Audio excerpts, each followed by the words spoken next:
Charles isn't an annoying person. It doesn't matter even if he's Winter's brother. As long as he didn't do anything that upset me, it's fine. Charles would naturally be biased toward Winter. He was her elder brother, so it was understandable. He merely mentioned it briefly, but she immediately understood what he meant. How impressive. She can read the situation so well all the time. You don't need to put up with anyone. Just tell them off as long as you're not pleased, okay? He still did not want her to feel aggrieved even if it were him. Okay. Tristan adored her whenever he saw her behave obediently. How can two such different personalities coexist within one person? When she's cold, she will not even acknowledge her closest kin. But when she's obedient, she can melt my heart completely. This girl is really my precious love. Why are you looking at me like that? The look of obsession in his eyes made her feel uneasy. Tristan bent down and kissed the corner of her lips. I can't help myself. Although he did not want to gaze at her with naked desire in his eyes in such a setting, he always failed to control himself whenever he was with her. When Sophie heard what he said, she immediately felt shy. Despite her efforts to stop herself from looking so shy, her cheeks kept blushing. Tristan didn't even say much. He merely said that he can't help himself, so why am I overreacting here? Even her ears and cheeks were burning. When Tristan saw her reaction, he could not help but laugh and kiss her forehead. Isabel was jealous when she saw their interaction. Sitting there, she chewed on some nuts. It was not her intention to witness such a passionate scene. Initially, she planned to speak to Sophie, but she ended up seeing that spicy exchange. How can there be such a vast difference between the two of us? When can I meet someone whom I like? Isabel sighed. Felix, am I ugly? Isabel was starting to doubt herself. Felix instantly raised his head when he heard that. What are you talking about? How can you be ugly? You're gorgeous. If I'm gorgeous, why isn't anyone pursuing me? If someone is pursuing me, I would still have a choice. However, there's absolutely no one approaching me. This is too pathetic. When Sean and Charles heard what she said, they laughed and exchanged a meaningful glance. Felix glared at them. That's because they are blind. All right, stop overthinking. You're about to take your university entrance exam soon, right? You'll meet all sorts of boys when you enter university, consoled Felix. What a joke. How can I ever let Isabel find out that I've eliminated all the guys who intended to pursue her? What would she do if she found out? I don't even dare to imagine it. Charles, you have so many girlfriends, so analyze this situation for me. Why don't I have any luck with guys? Isabel was still unconvinced by Felix. Do you really want to know? Asked Charles matter-of-factly. Isabel nodded immediately. Looks like even our little Isabel wants to date someone, exclaimed Charles. We watched you grow up, after all. Time flies. Even that little girl from the past is already thinking of getting into a relationship. Felix is really a coward. Look at Tristan. In comparison, Felix is so pathetic. Of course. I'm at the age to start dating, right? Isabel stared at Charles eagerly. Felix pulled Isabel aside.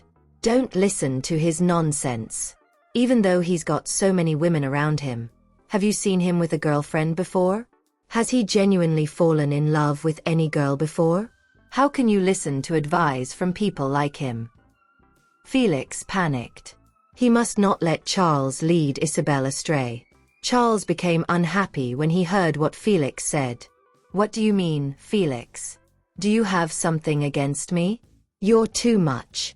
Even if he had a lot of women around him, there was nothing he could do. He just wooed all of them because he did not want them to feel sad. It was not his fault at all. Felix snorted disdainfully. A rare smile appeared on Sean's face. All right, Charles. Felix is right. You shouldn't teach her the wrong things. Everyone knew that Felix was the reason why Isabel could not get into a relationship. However, she must not find out about that now. Even you are saying those things about me. Looks like there's no point in continuing this friendship. None of you understand my reasons. Charles was speechless. He just did not want those women to feel too lonely. Since they also possessed something that he wanted, he would naturally go along with them. It was a mutually beneficial situation, so he could not be faulted. At 9 the next morning, Tristan brought Sophie to the court. Since it was the first day of the trial, she had specially taken leave from school. Mr. Tristan, why don't you go back first? I can just stay here alone. Sean and the rest should be arriving soon. It's fine. I don't have anything important happening today, so I'll just stay here with you. Since this matter involved Clayton, he could not let her stay there alone. When Tristan held Sophie's hand, she turned around and glanced at him.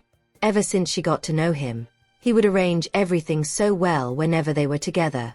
There was no need for her to worry. Before entering the court, they bumped into Clayton and his legal team. He had brought quite a few people with him, as if that would bring him a greater sense of security. Sophie was satisfied when she saw him coming as instructed. "Good morning, Mr. Zales," greeted Sophie.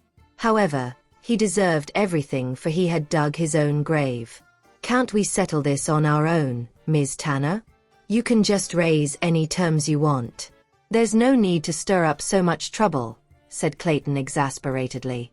Things had not been going well for him recently. He could not sleep for the entire night because he did not know what awaited him the next day. It was a torturous feeling. Tristan glanced at Clayton. "If you dared to beat Sonny up like that, you'll definitely need to pay the price. See you at the trial." Unwilling to waste any more time with him, Tristan brought Sophie into the building. Clayton stared at their backs. He was on the brink of rage. "You'd better perform well for this lawsuit. Otherwise, don't even think about going home. Clayton, it's not that we don't want to give it our best, but we're going up against Sean." Everyone in the legal industry knew about Sean, and he had won every case of his. In the face of such an opponent, it didn't matter how many lawyers they had. "What? You guys are a bunch of incompetent trash," Clayton roared. Tristan then brought Sophie in. True enough, Sean was already inside. When they went in, he was organizing his documents. Sonny was also there. Although his injury had almost healed, he remained hospitalized because of his hand. Sophie approached Sean and uttered politely, "Thank you, Sean." Sean stopped what he was doing and lifted his gaze toward Sophie. "No worries. It's just a small case." Indeed, it was a simple case for him. "Good luck." Tristan patted Sean on the shoulder. In response, Sean looked at him in bafflement. What is he doing? I didn't even see him acting this way when I was working on the major lawsuit for Lombard Group back then. "Thank you, Sophie." Sonny was incredibly grateful to Sophie for everything she was doing for him. "Actually, Sonny, don't worry about it. No one can bully anyone close to me. So what if the bully is Clayton?" Sophie responded. In fact, even if they were to come up against Nicholas, she would still make him pay. Shortly after, the trial began.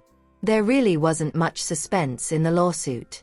As a result, the trial ended within an hour. Clayton was said to have beaten up the other party, and the judge delivered the verdict accordingly. He was guilty of assault by beating. He was even ordered to compensate Sonny. However, Sonny only demanded that Clayton pay him a nominal sum. Due to how everything played out, Sonny ended up on the list of trending searches on the internet. On the other hand, Clayton became the joke of Gypsdale. Besides, Clayton was ordered to apologize to Sonny by issuing a public apology. Needless to say, Sophie was satisfied with the outcome. When they exited the court, there were reporters all over the place. As expected, they went after Sonny for interviews the moment they saw him. One reporter asked, "Sonny, why did you only want him to pay you a nominal sum? You were hospitalized for quite a while. You should have demanded more from him." "What I want isn't money. Instead, I wanted justice." Sonny smiled. His smile was filled with warmth. Prior to that, Sonny never smiled much, so that was the first time the reporters had seen him smile. That's right. Clayton is really despicable. How dare he beat you up so badly? The Wheelers fans had gathered there when they heard about the outcome of the lawsuit. At that moment, a lot of people at the scene were cheering Sonny's name. Sonny saw them and halted in his tracks to greet them. Hi. Go home, everyone. This matter is finally over.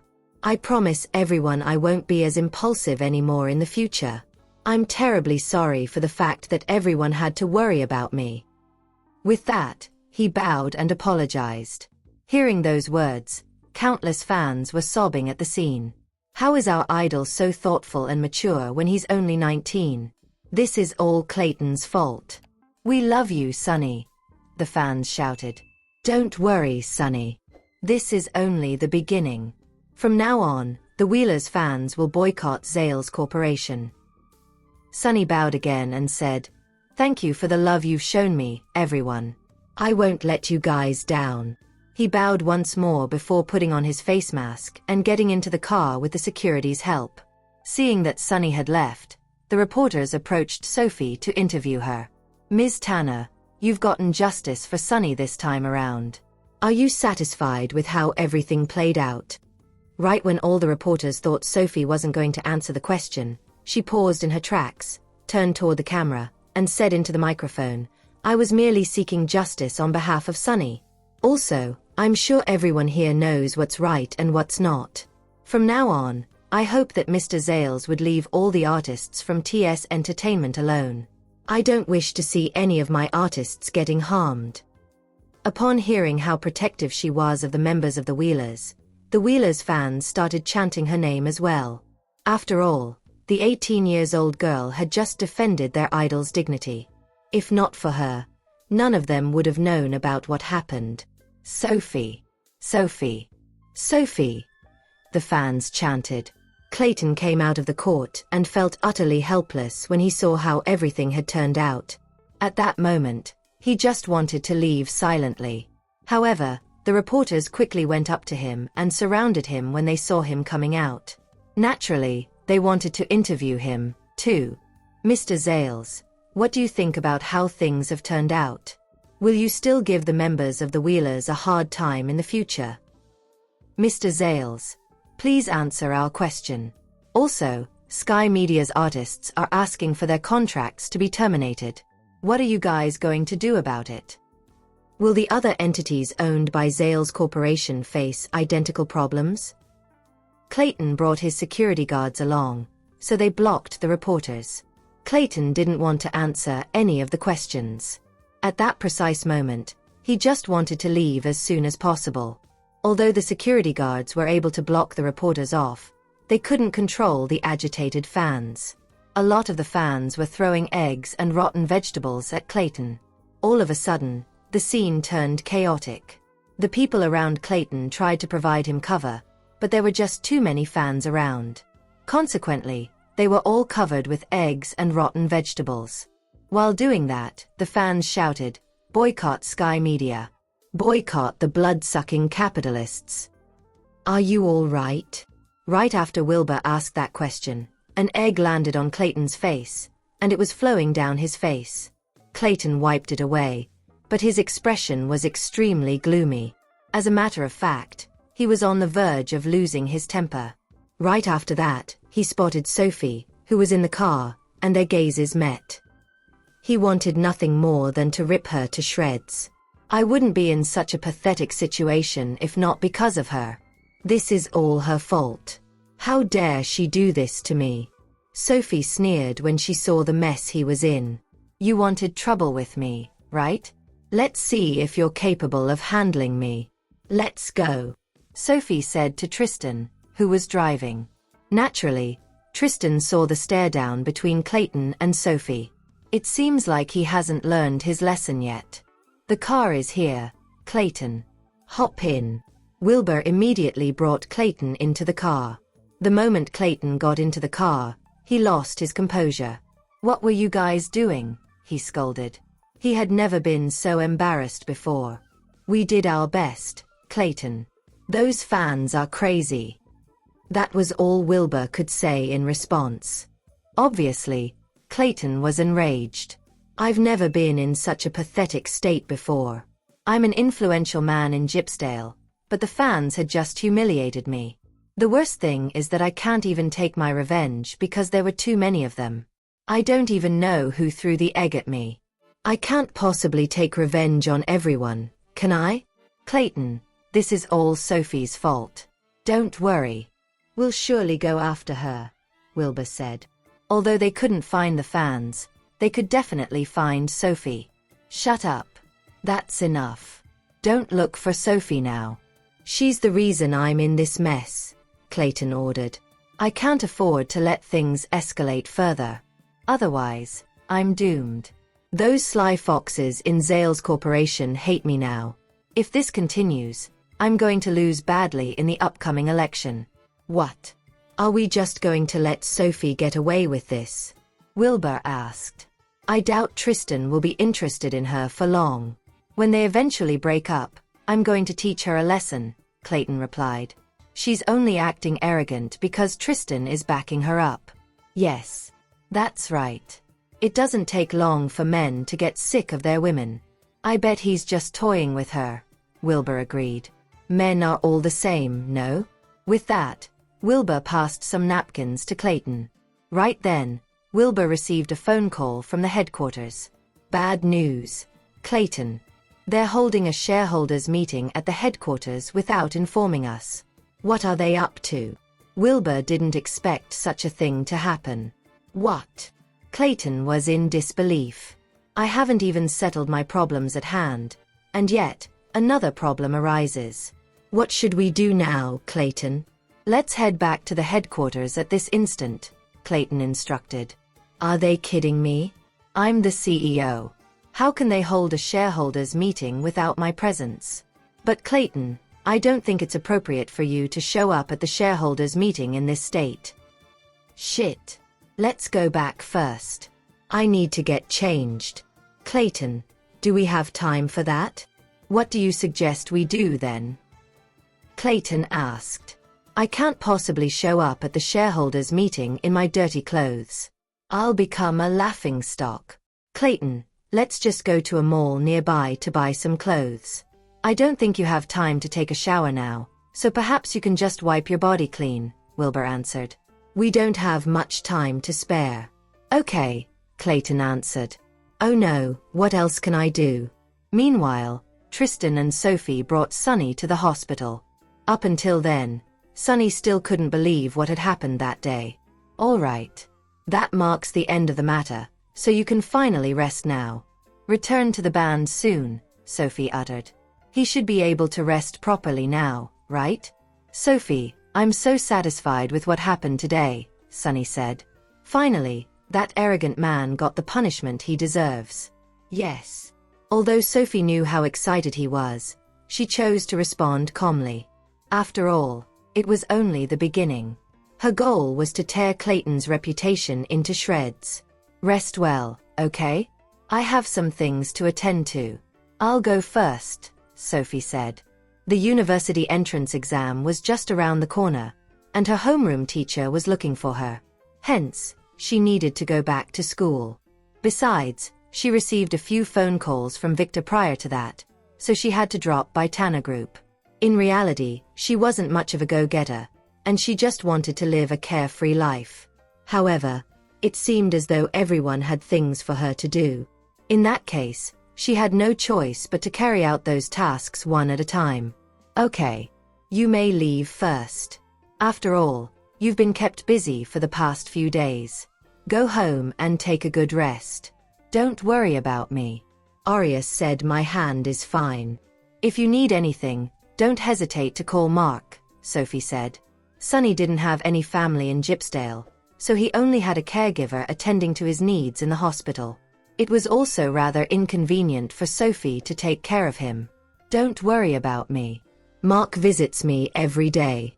Besides, the hospital has everything I need. The caregiver is very attentive too. Sonny replied. I can't seem to do anything right. All I do every day is get into trouble, and others will have to help me clean up the mess I make. Frankly, I feel bad for them. Okay. I'll head back first, Sophie said. Right then, Tristan went up to Sunny and tapped his shoulder. Get well soon. Tristan had always been a man of few words. He only said that because Sunny was Sophie's friend.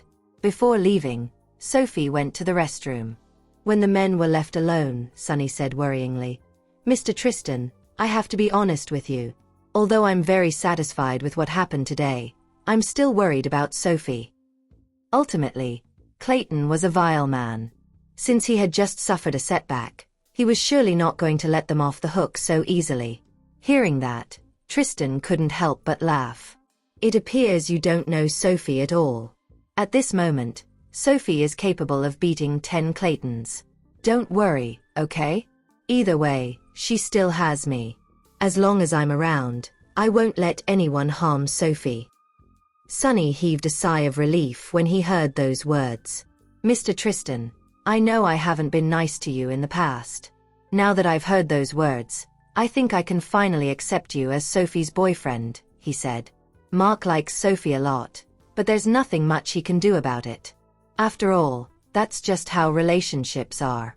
It's between the two of them. As long as Sophie likes him, nothing else matters. It's all right. Your acceptance changes nothing. Must you respond that way? I'm trying my best to be friendly. Why must you say that in response? Tristan couldn't help but burst out laughing when he saw Sunny's angry expression.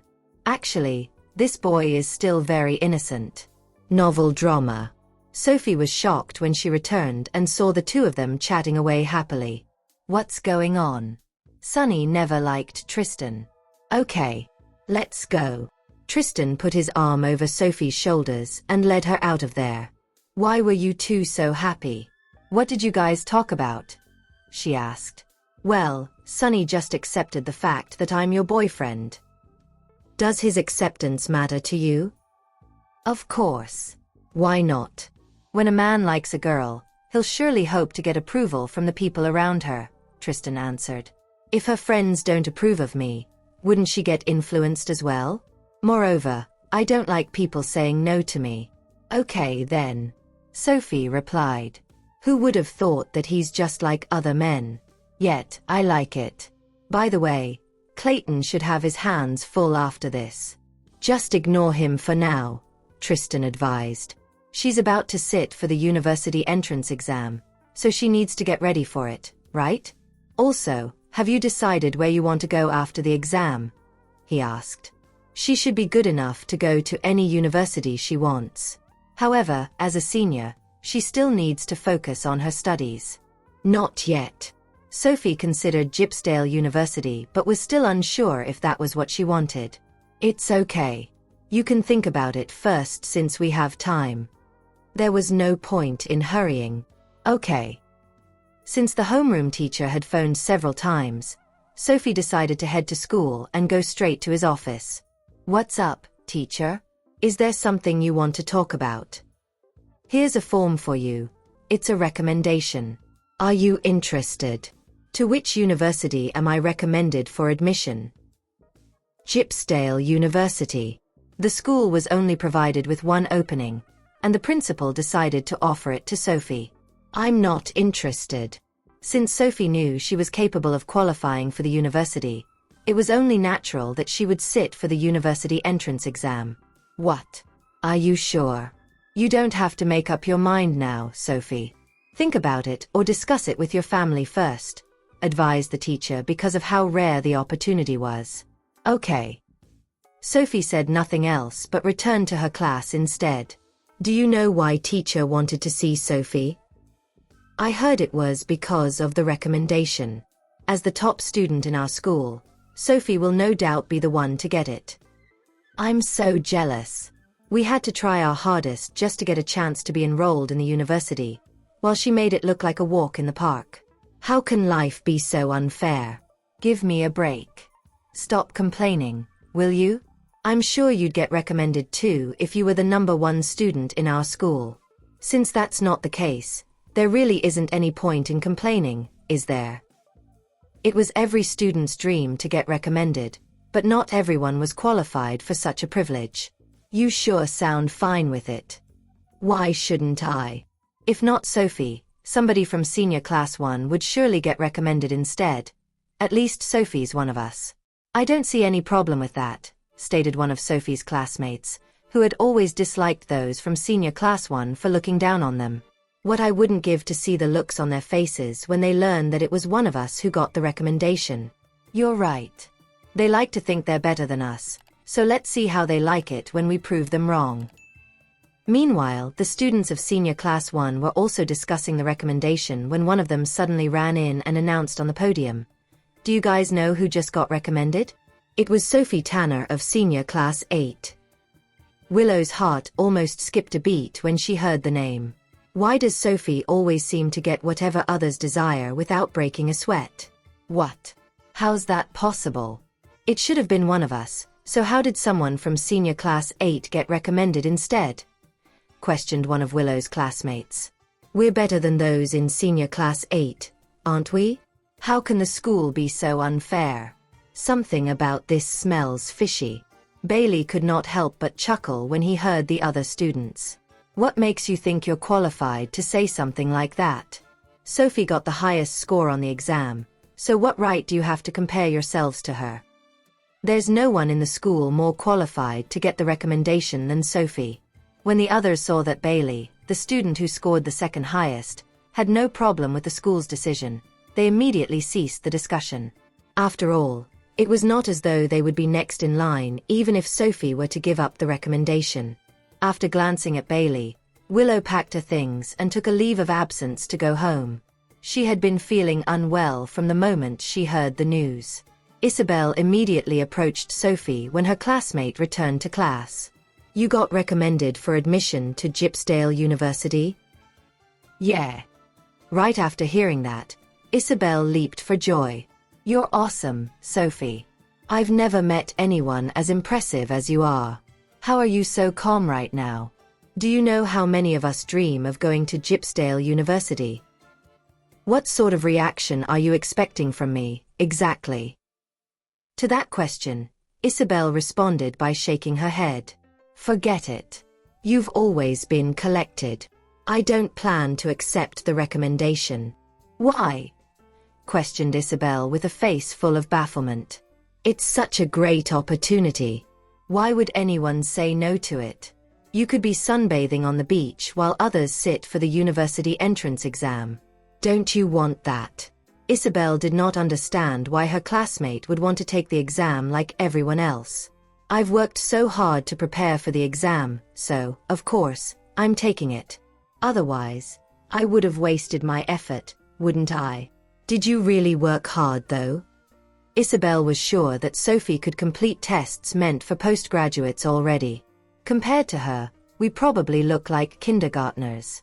What does that mean? Of course I did. Being questioned like that, Sophie could not help but wonder if she had not put in enough effort. Forget it. It's not as if I'll ever understand what it's like to be a top student. Isabel thought she should just get back to the grind. That evening, Sophie had dinner with Josiah, who was thrilled when he heard about the recommendation. Gypsdale University is the absolute best in Chennai EA, so I hope you consider enrolling in it. I'm not, Grandpa. Even Morgan was stunned when he heard Sophie's response. This is a great opportunity, Ms. Sophie. Why would you want to give it up?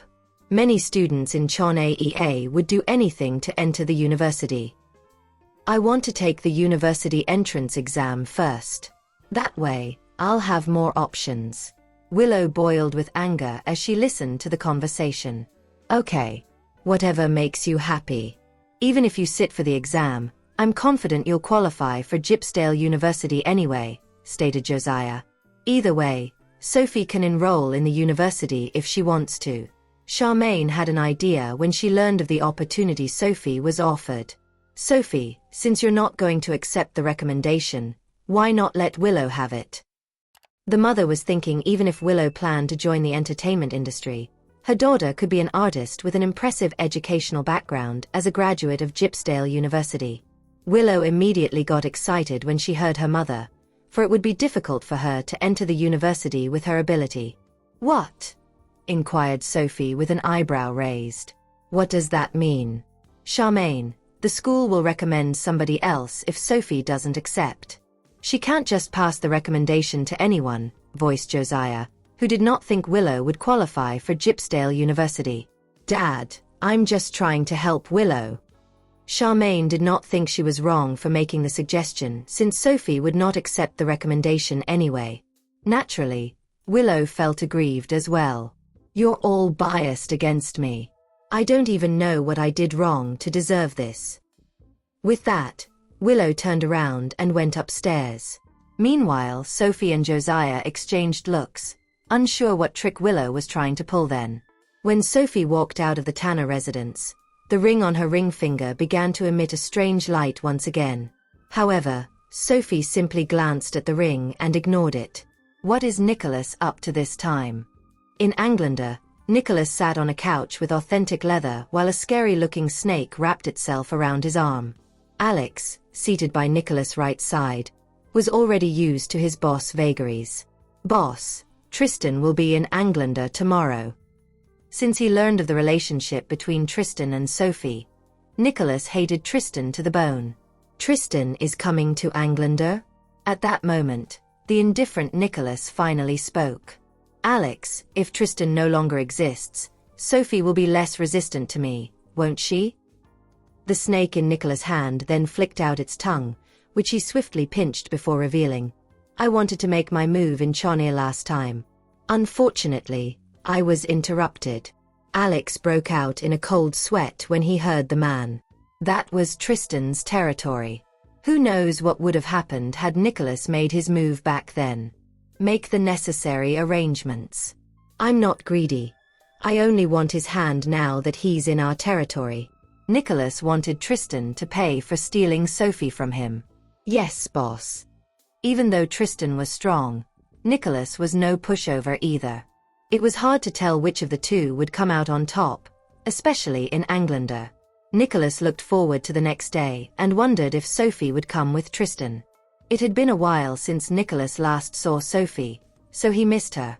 Do you think Sophie will come too? If she's with him, you have to be careful not to hurt her. Do you understand?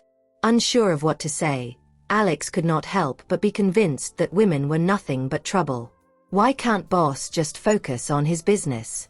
Why must he put so much effort into pursuing a young woman? To make things worse, she doesn't even like him.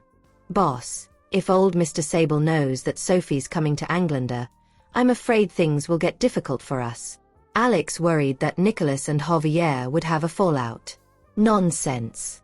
Not even he is allowed to hurt Sophie, insisted Nicholas, which got Alex even more concerned.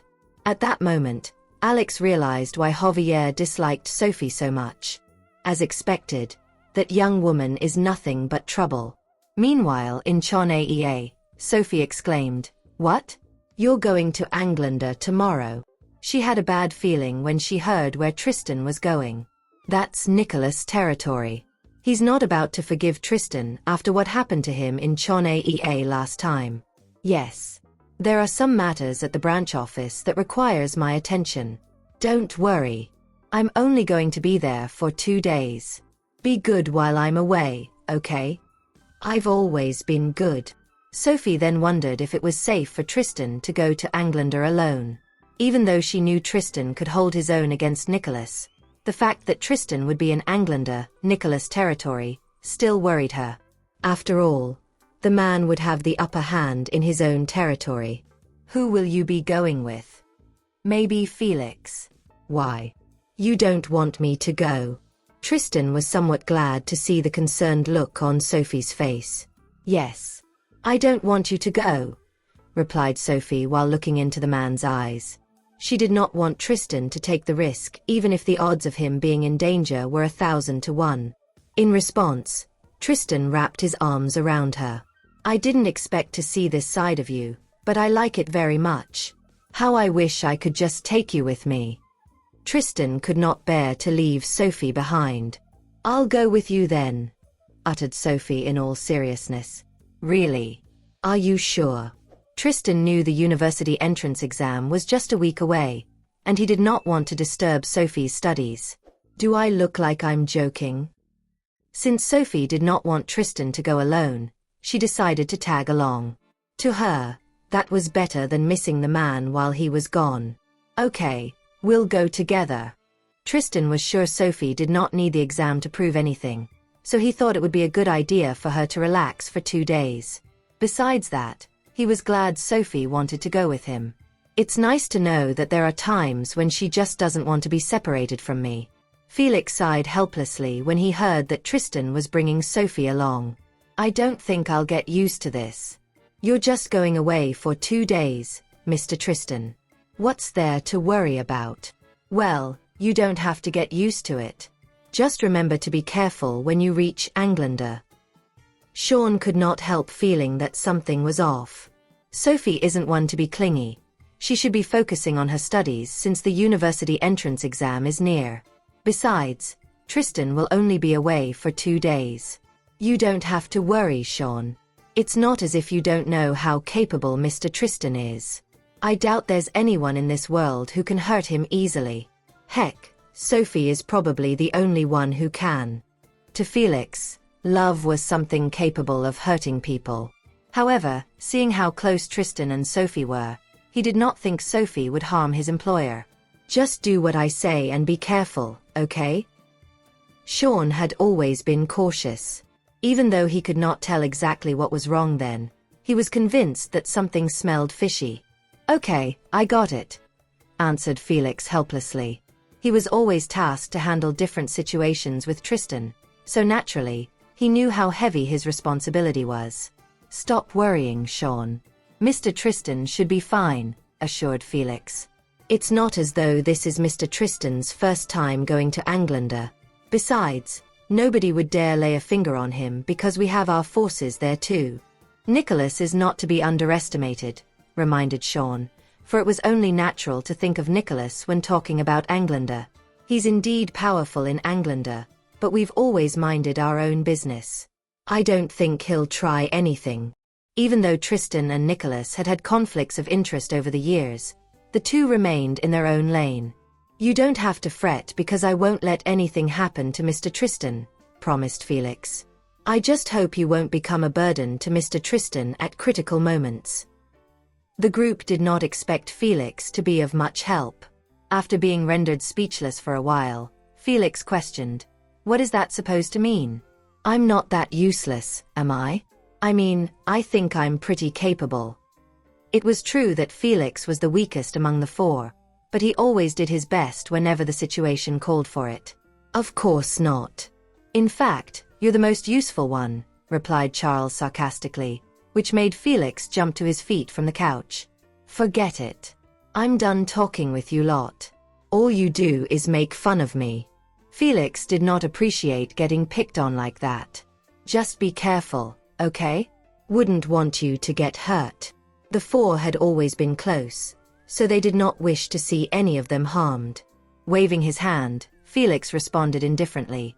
Don't lose sleep over it because nobody in this world can hurt me. The man had complete confidence in himself. To be honest, if I didn't have so much to deal with, I really would have liked to go with them, Sean confessed.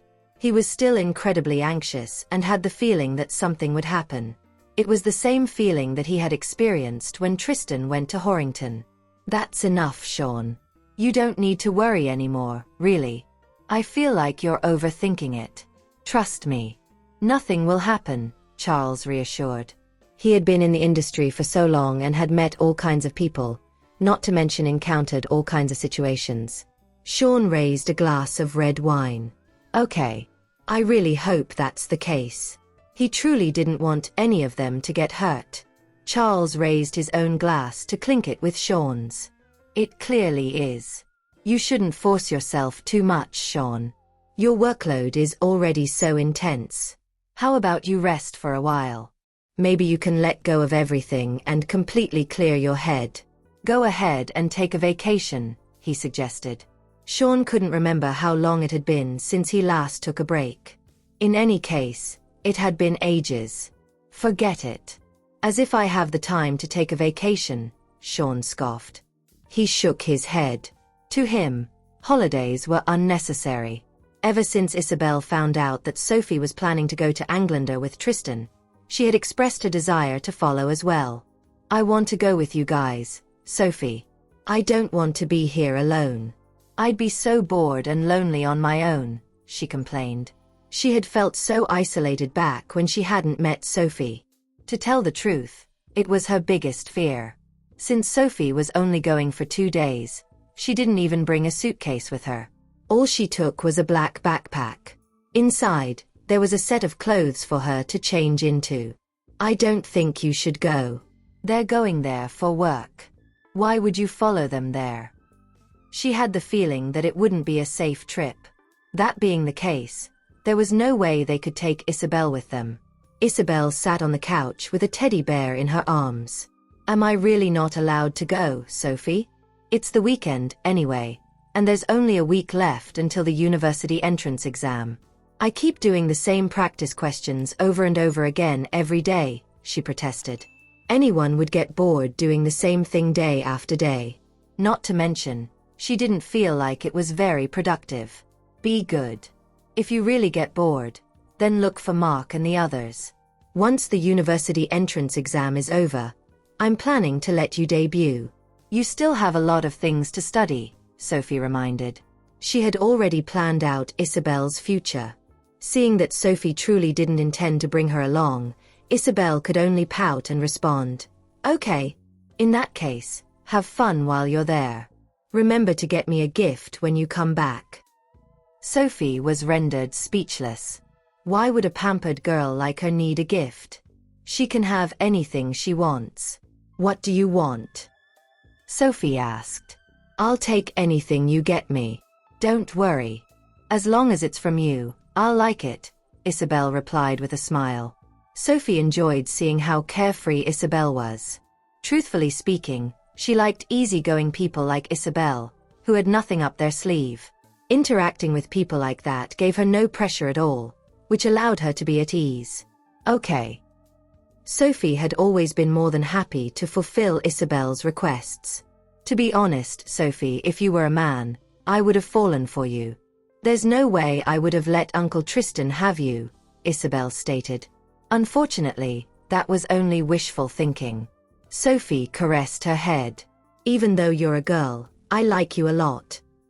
Upon hearing that, Isabel felt as if her heart was melting away. She pressed her hand against her chest.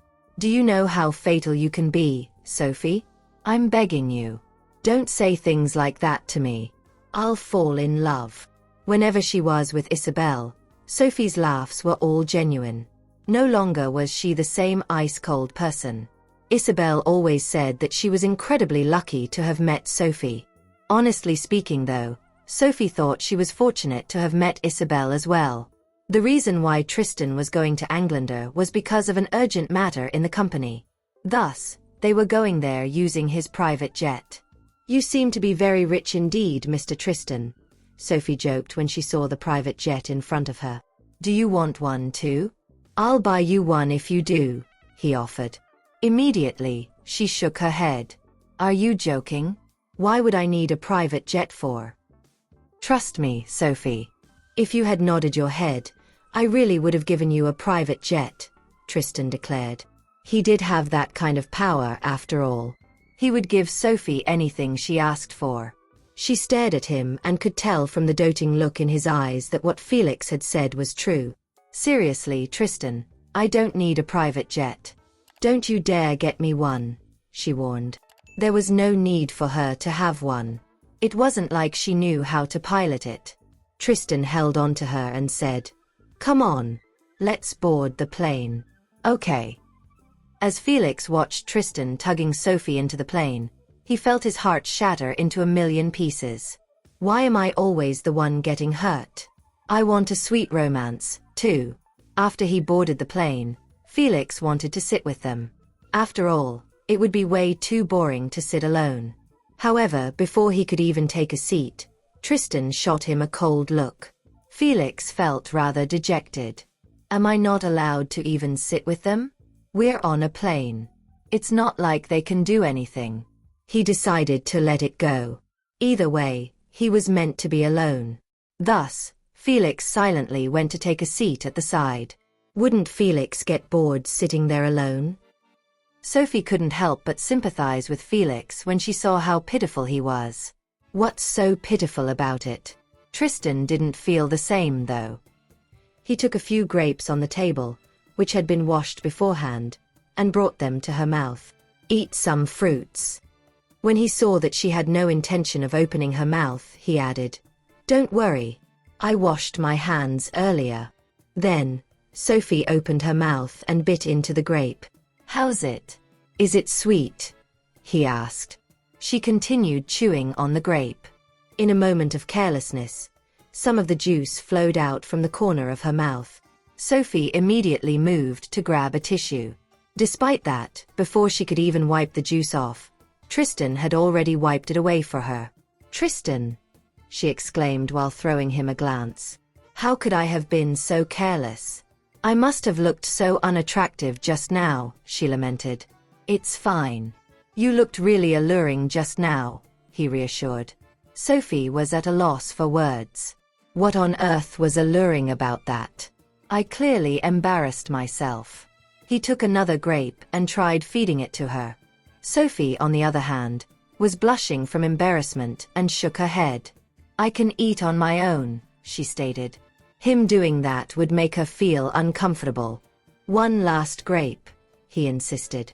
Sophie had no choice but to open her mouth and bite down on the grape. She also happened to accidentally bite his finger while she was at it. Does he really have to act so deliberately? She wondered. At first, she intended to punish him. However, from the looks of it, that wasn't a punishment in Tristan's eyes at all. Instead, it was a form of teasing. Don't flirt with me, Sophie. I can't handle it. He was completely powerless in front of Sophie. Even though all she had done was bite his finger, he had nearly lost control. Sophie didn't know what to say. Fine then. I'll be more careful. It's not like I was trying to provoke him on purpose. Seeing the pitiful state he was in, Sophie picked up a grape as well and handed it to him. You should eat some too. She couldn't let him keep taking care of her. He had to take care of himself as well. Okay. Naturally, he was overjoyed to see that Sophie was responding to him. He immediately opened his mouth and nibbled her finger.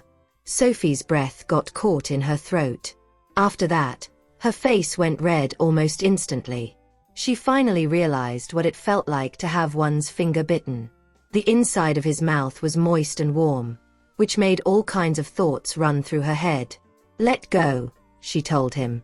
Tristan was clearly refusing to pull away. He wanted to let her know what it felt like for him earlier. Right then, Felix came over to talk to Tristan about something and happened to stumble upon that flirtatious situation. Once again, he let out a sigh. Indeed, everyone has a different fate. He was basically digging his own grave by going on the trip with them. It was just pathetic. There was nothing else he could have done, though. Both Sean and Charles were busy. Since he was the only one with some free time, he always went with them. In addition, he was constantly confronted by reality. When Sophie noticed that Felix was there, she instantly pulled her hand away with a blush. She then acted as if nothing had happened at all. Tristan was also speechless when faced with Felix, the third wheel. Regardless, they were there to do business, so it wasn't like he could disregard Felix completely. What is it? I have something to ask you. Let's talk about it over there, Felix explained. He felt like he would vomit and pass away if he had to witness them flirting with each other any longer. Felix was still young, and he didn't want to die just yet. Tristan glanced at Sophie. She cleared her throat. In a serious manner, she said, Go ahead. I'm going to sleep for a while. I'm quite tired. Okay. Have a good sleep then. Don't worry. I'll wake you up when we get there, Tristan replied. The flight to Englander was a few hours long, so they wouldn't arrive there so quickly. She nodded in response. After that, Tristan took Felix further away and sat down. Aren't you being a little too aggressive, Mr. Tristan? Felix blurted. It was supposed to be an innocent romance, and he couldn't figure out when it had become so passionate. Aggressive? I don't think so. Isn't that how men and women typically interact? Tristan questioned. In fact, he had already restrained himself a lot. Felix was rendered speechless. All he wanted to do was sigh. He wondered when he would get a girl of his own. Oh right. When we get to Anglander, we have to go to Norham first. The main issue is at the Norham branch, Felix informed. He decided to brush matters regarding relationships off. Since he couldn't get into one of his own, he had better focus on work. There was a long way to go, anyway. He was certain that his time would come. One of the flight attendants served them some red wine. After pouring them each a glass, she was about to leave when Tristan stopped her. "Yes, Mr. Tristan," she asked. "Could you get my girlfriend a blanket? She might get cold sleeping on the plane." Even when Tristan was talking business, he never forgot about the sleeping Sophie. "Understood, Mr. Tristan." The flight attendant was incredibly envious of Sophie. The all-powerful Tristan treated her like a princess and doted on her so much. Thus, she proceeded to get a blanket for Sophie. "Mr. Tristan told me to give this to you, Ms. Tanner. If there's anything you need, please let me know," she stated in a professional manner. "There's nothing else. Thank you." Tristan sure was an outstanding man. He made her heart flutter all the time. With him by her side, there was truly nothing she had to worry about because he would take every single factor into consideration. Sophie couldn't help but look in his direction. Meanwhile, Tristan seemed to have sensed it and shifted his gaze over as well. Their eyes met. For a moment, she felt as if she was in a trance and couldn't snap back to reality for a moment. In the meantime, Felix kept prattling before realizing that Tristan wasn't listening at all. He followed his gaze and once again felt as if a bucket of cold water had been poured over his head. Are they serious? Mr. Tristan and I are all the way over here, yet they're still able to flirt telepathically. I see that my presence is unnecessary, Mr. Tristan. He really shouldn't have gone with them. They should have just gone alone. Then, I wouldn't have to suffer like this. What nonsense are you spouting? Don't worry. I heard everything you said, Tristan uttered. Okay then. Indeed, Tristan was skilled at multitasking. Is there anything else you want to say? Tristan felt like he was wasting too much time over there. Felix was at a loss for words. Mr. Tristan, are you here on business or to date your girlfriend? Why can't I do both? Am I not allowed to date and do business at the same time? Do I have to choose one of the two? Only useless people would have to make that decision. Someone like me can strike a balance between those two, Tristan declared. Only immature kids would need to make a choice like that. I want both. Felix was rendered speechless once again. All right. I guess I was just making a fool of myself. After getting an understanding of the situation, Tristan already had a plan in mind. You should go rest for a while, too. There are still 3 hours to go. After he said that, he got up to return to Sophie's side. He had always been effective when it came to work. The moment Felix told him what was going on, he already had a clear picture in mind. Seeing how much of a rush Tristan was in, Felix couldn't help but grin. Seems like love turns everyone into a fool, he mumbled to himself. Felix was already at peace with it, so he decided to let it be. When he managed to win Isabel's heart, he would show off in front of them, too. What am I going to do? We've only been gone for half the day, and I already miss her. I wonder what she's doing. She'd been getting close to the members of the Wheelers lately. That was something that made him rather worried. To be honest, Mark was quite a dangerous person. Putting his handsome looks aside, he was also exceptionally talented at singing. On top of that, he was Isabel's idol. Felix was worried that she would end up liking Mark. I can't let that happen. I've to finish up my work as soon as possible so that I can watch over Isabel. Sophie wasn't in a very deep sleep. She woke up when Tristan walked over. He sat down next to her and let her rest her head on his shoulder. "It's still early. You can sleep a while longer," he stated. It was quite a comfortable position. Sophie hummed in agreement. Knowing that he was beside her, she shut her eyes and went to sleep. Meanwhile, Alex presented some information in Englander. "Boss, Tristan is already on a flight to Norham. Sophie is on the plane as well. She came along with him," he revealed. Since he was working for Nicholas, he had to do whatever Nicholas told him to. Nicholas, on the other hand, was smoking a cigarette. When he heard Alex's words, he inhaled sharply. "Let's make a move. We'll wait for them at Norham," he instructed. "After all the time I've waited, Sophie is finally in my territory." It was a wonderful opportunity for Nicholas. Previously, he didn't do well in Gypsdale. However, at long last, she was in his sphere of influence. Thus, he was going to do everything he could to prevent her from leaving, no matter what. He wanted her to stay with him forever. Suddenly, the word forever sounded very romantic to him. Nicholas had come to a realization.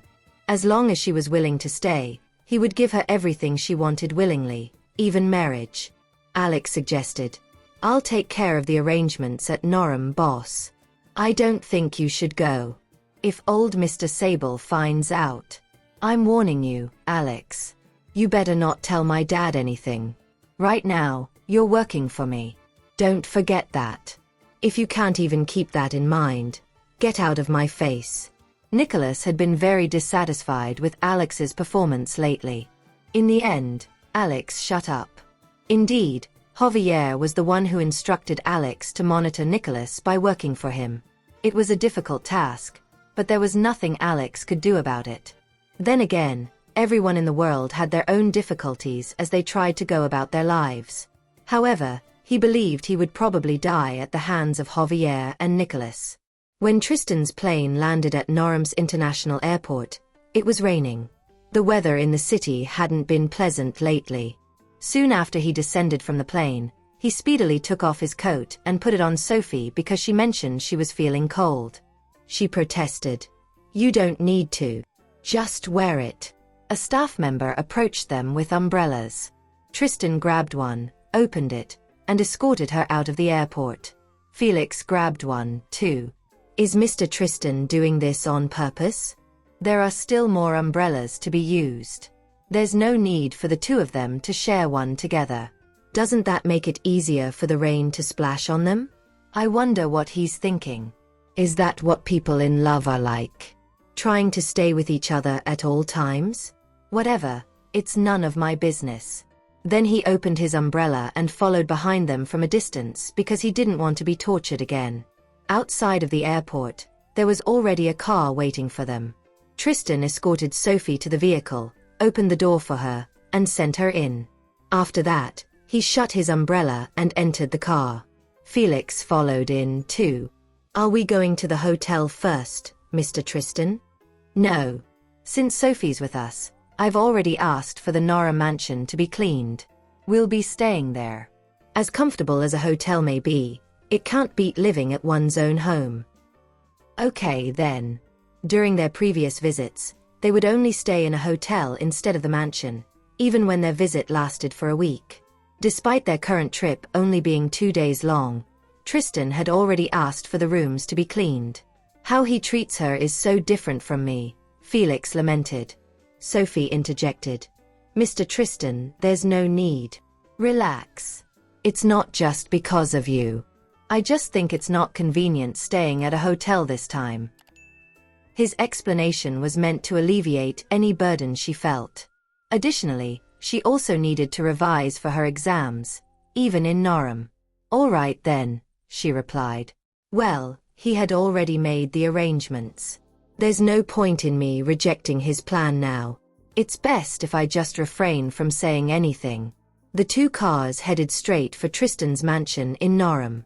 When they arrived, more than a dozen housekeepers and bodyguards stood on both sides of the path leading to the building. The number of bodyguards didn't put Sophie's worries to rest. Nicholas knows Tristan's coming.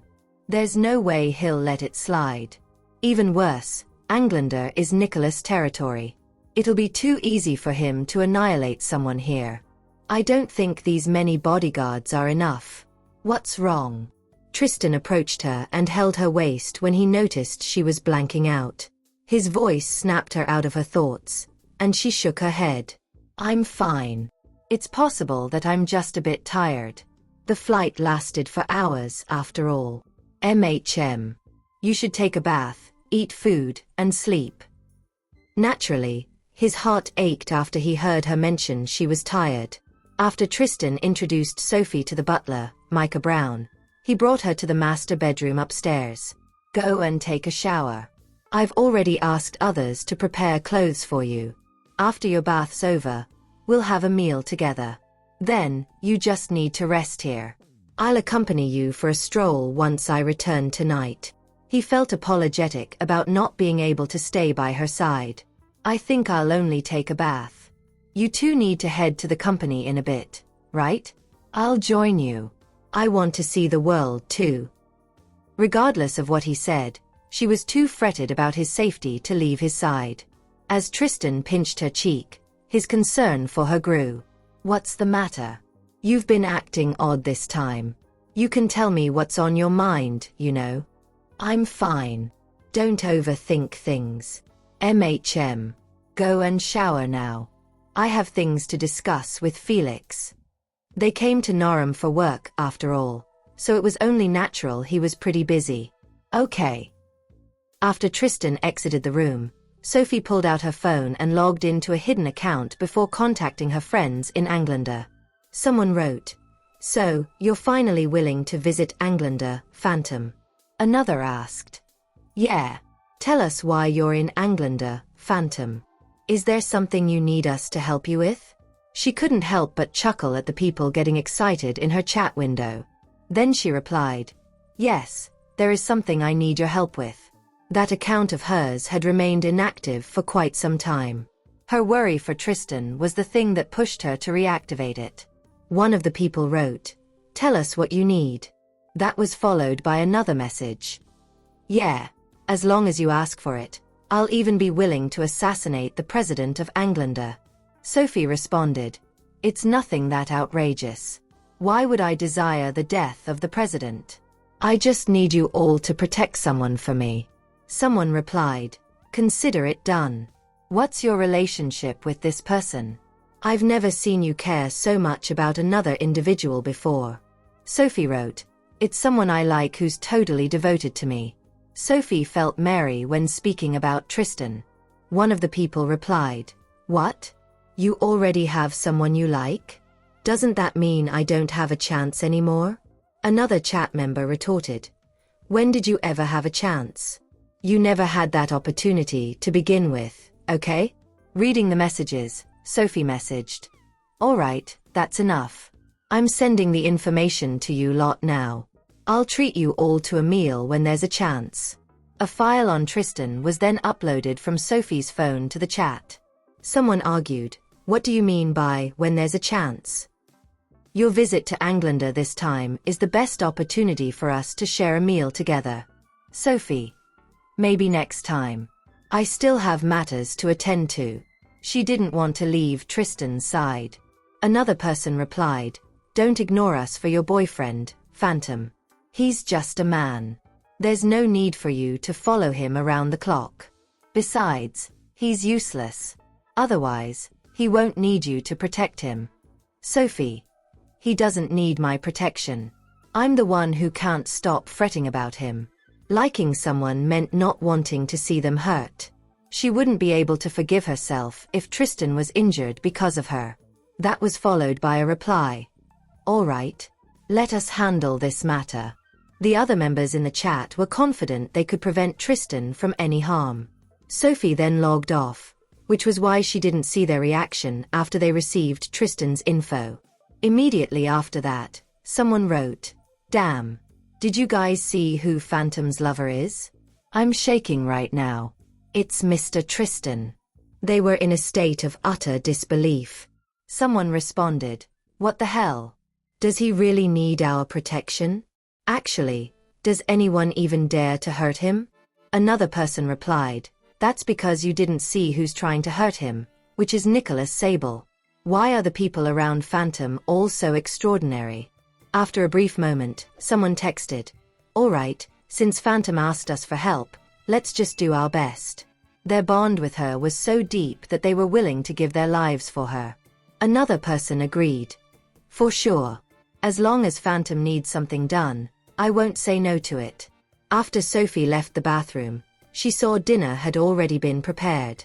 Micah was worried she wouldn't enjoy the local food, so all the dishes were from her country. "Give this a try, Ms. Tanner. If you dislike it, I'll ask the others to change it right away." It was the first time he saw Tristan bring a woman to the mansion. The fact that she would very likely one day be the lady of the house prompted him to pay extra attention to making her happy. "Thank you. This is well enough." "I'm not picky," Sophie replied tenderly. Her demeanor satisfied Micah greatly.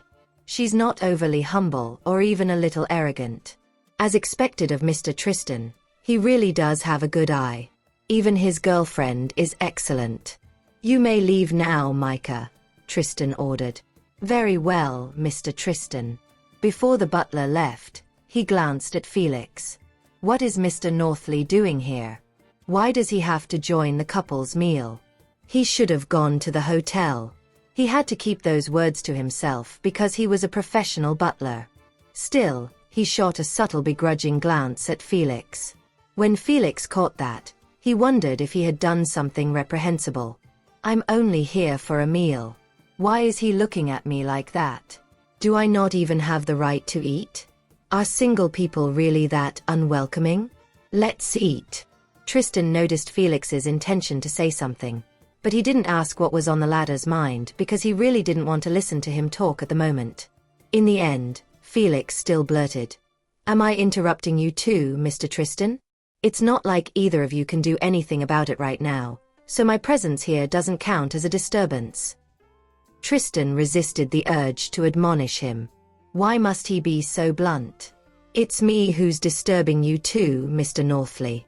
"I'm sorry," Sophie apologized profusely.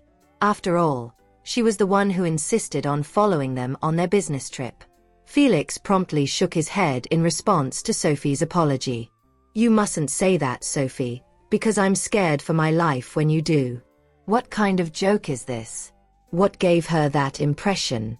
Has she not noticed the expression Mr. Tristan is making right now? If she keeps running her mouth, I think Mr. Tristan will just ignore my dignity and throw me out of the house. I'm pitiful as is. I really hope she'll stop it already. If I can turn completely invisible right now, I will. That'll be the best in this situation. Don't stare at him anymore, Tristan. Otherwise, I'll get jealous. As expected, the instant Sophie said that, Tristan shifted his gaze away from Felix. To express his gratitude, Felix bowed his head in her direction. "Thank you, truly. Let's eat. Of course, if you're not hungry, you can prepare for the emergency meeting first," Tristan exclaimed. They weren't in Norham for vacation after all. Without delay, Felix dug in. "Fine. I'll just keep my mouth shut and eat quietly." In the end, Sophie couldn't resist the urge to laugh. Felix is quite cute. What's rare is that, even though he's the son of a rich family, he genuinely loves Isabel. She's always his #1 priority. I wonder when she'll notice it. Even though she looks forward to falling in love one day, she fails to consider the people around her and that one of them may be who she's looking for already. That's cute, too. Upon detecting her laughter, Tristan inquired, "What are you so happy about?" "Nothing." She shook her head and resumed her meal. Meanwhile, when Alex told Nicholas that Sophie had gone to Tristan's private mansion, Nicholas started smashing objects in his house. Damn it. Damn them all to hell. The fact that Sophie and Tristan were spending time together at Tristan's mansion was something he couldn't tolerate. Facing Nicholas' wrath, Alex didn't even dare to peek. What could he say at that point? "What should we do next, boss?" he asked because he still needed to let Nicholas lay out their next move. Whatever Nicholas asked for, his subordinates must comply. That way, even if anything did cock up, and Javier came asking what went wrong, they could claim they had nothing to do with it. Kill Tristan. Nicholas barked like a mad dog. A look of insanity swirled in his eyes. How dare that man get so close to my woman? I cannot let this slide. It doesn't matter who tries to snatch my possessions away. I will not forgive them. Are you really asking us to kill Tristan, boss? Alex had a good reason to be skeptical and hesitant about the objective. After all, Tristan was an incredibly powerful and influential figure. If he were dead, catastrophe would soon follow. When Nicholas saw Alex's expression, he smashed his glass on the latter's body. What do you mean by that? Nicholas growled arrogantly. Are you saying I can't kill him? Who do you think he is? Someone untouchable. That's not what I meant, boss. I'm just worried. Alex was sincerely concerned that things would spiral out of control. Stop yapping and do as I say. My decision is final. The notion of consequences didn't cross Nicholas' mind even once. All he cared about was taking Tristan's life. You better make sure everything goes smoothly. If I hear even a single mistake, your asterisk assesses grass. Alex was rendered speechless. He actually wants me to kill Tristan. This is going to be an arduous mission. One more thing. Don't hurt Sophie. If you even so much as touch her, I'll make your life a living hell. That really dumbfounded him. Sophie's a fighter on par with Boss. Since she's here too, will she stand by and do nothing while we try to kill Tristan? How exactly do I ensure she remains unharmed while we duke it out with Tristan and his forces? This is clearly an impossible mission. Boss, You can leave now. Before Alex could finish his sentence, Nicholas was already asking him out. The latter had closed himself off from any differing opinions. With a sigh, Alex left. He was already used to Nicholas' perverted demands after staying by his employer's side for years. I guess I have to do my best to fulfill his wish. But, still, what about old Mr. Sable's request? Old Mr. Sable already knows Sophie's here, and he had asked me to do something too. I can't help but feel helpless getting stuck between this pair of father and son. No matter who I offend, I'm done either way. Alex lamented in his mind. At 7 in the evening, Tristan brought Sophie to his branch company in Narration. Before they left, Micah provided a bottle of hot water to Sophie. Drink some hot water on your way there, Ms. Tanner. The weather here is quite cold, he advised. Anything related to Tristan was something he cared deeply about because he had been taking care of his employer's life in Narration. Thank you. Sophie had a lot of respect for the old butler. As long as the elderly she interacted with weren't particularly difficult to handle, she would treat them with deference. Micah opened the car door, waited for the couple to enter the vehicle, and closed it. Earlier, what he really meant was that she should stay and rest properly. However, it wasn't like he couldn't understand youngsters' desire to stay close to their lovers all the time. Besides, that was a sign the couple had a healthy, intimate relationship. That was why he didn't voice any opinion about it. I'll be leaving Mr. Tristan in your care, Mr. Northley. Be careful. The butler reminded as Narration was very different from Gypsdale. You're not a spring chicken anymore, Micah. You should head back to rest. There's no need for you to fuss about us. With me around, no one can harm Mr. Tristan, Felix assured. What's going on with everybody during this trip? It's not like we don't have a footing here. As the car drove to their destination, Tristan held Sophie's icy hand. Are you feeling cold? He asked. Rainy weather was a common occurrence in Narration.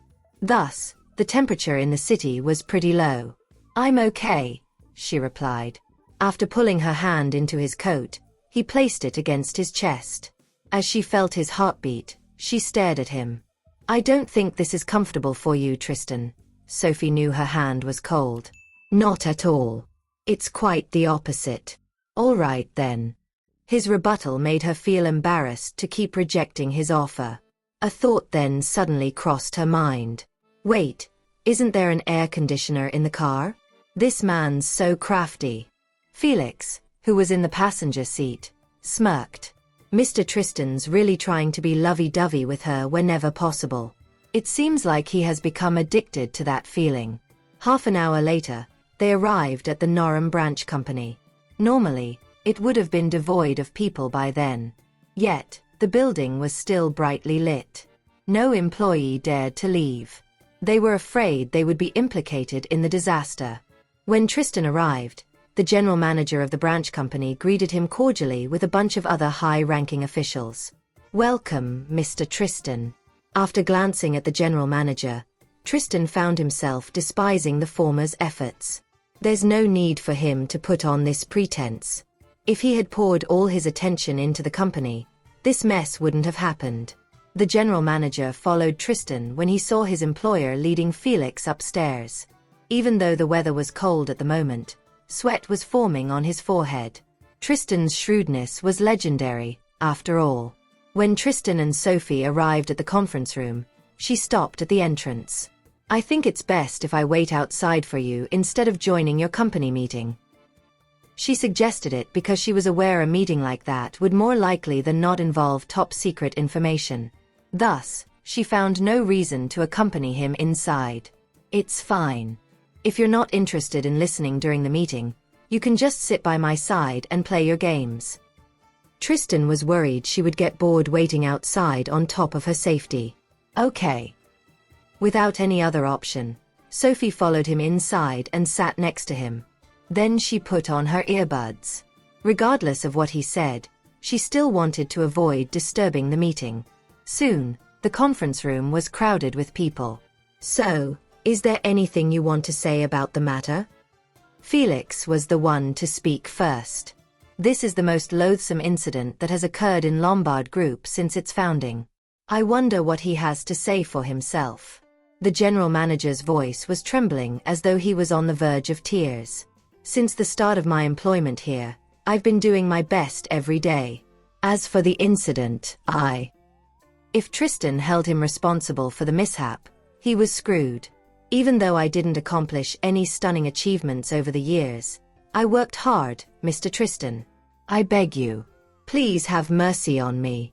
He didn't have the nerve to run because, to his knowledge, escape was impossible. "You worked hard." Tristan's deep voice reverberated in the room. The instant those words escaped his mouth, the room fell into an uncomfortable silence. People even started breathing carefully. "You allowed such a huge blunder to happen, yet you have the gall to say that to my face? Do you think I gave you tens of millions every year so that you can evade your responsibilities?" he interrogated. Desperation was heard in the general manager's voice. "I was wrong, Mr. Tristan. I know what I did wrong, truly. That's enough. Save your breath and turn yourself in at the police station."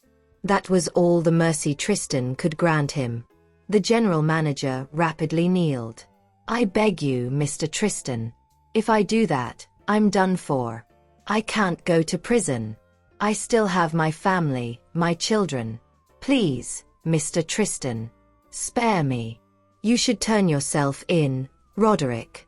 If we're personally handling your punishment, I'm afraid you'll be in for more suffering," Felix reminded. Escaping the consequences was never an option for the general manager after his blunder caused Lombard Group to lose so much money. "Mr. Northley, get the security guards to drag him away." Tristan found no reason to waste his time on the general manager any longer. A few security guards entered the conference room and escorted the general manager out. The other high-ranking officials began sweating bullets after they witnessed that scene. No one dared to utter a word. After that brief interruption, Tristan shifted his attention back to the meeting. "Now, what do you all think we should do to salvage this disaster? Now that this branch company has lost its general manager, those who think they're capable are free to give it a try."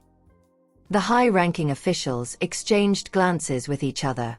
No one dared to volunteer. In response to their silence, Tristan slammed the folder in his hand on the table. "Is this how you all operate?"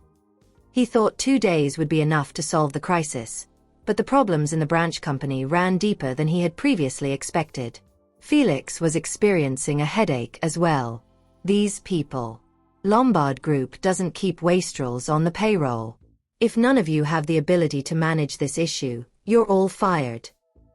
What Tristan wanted were talented people, not those who sew their lips shut whenever there was an obstacle. I'd like to try, Mr. Tristan.